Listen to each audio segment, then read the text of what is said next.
Heboh karyawan koperasi ditemukan tewas di distro anti mahal Palembang, Sumatera Selatan. Korban dibunuh ketika menagih utang 10 juta rupiah kepada nasabahnya. Diketahui korban dibunuh 3 orang di belakang halaman ruko distro anti mahal tersebut.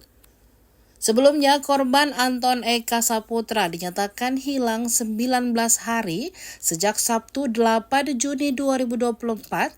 Kala itu korban pamit ingin menagih utang ke nasabahnya. Hingga akhirnya keluarga korban melapor ke polisi dan memeriksa rekaman CCTV di area TKP.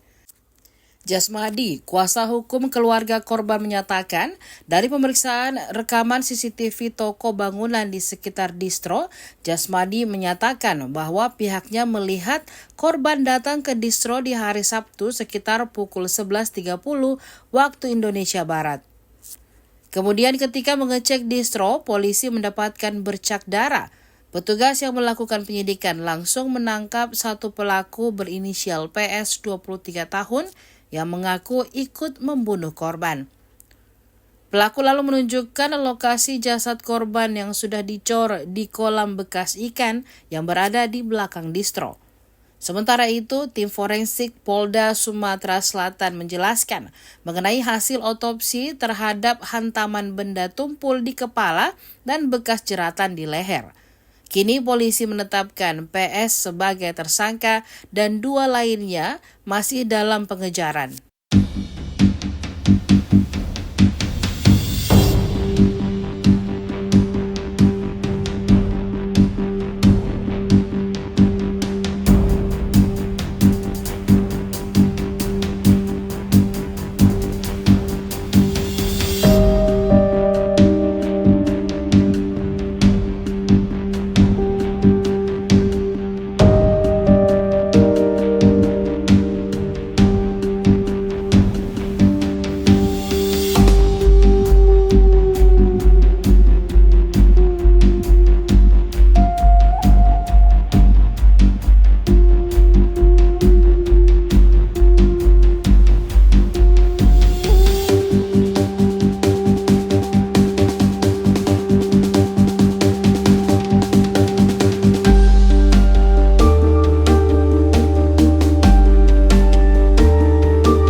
Download Tribun X sekarang.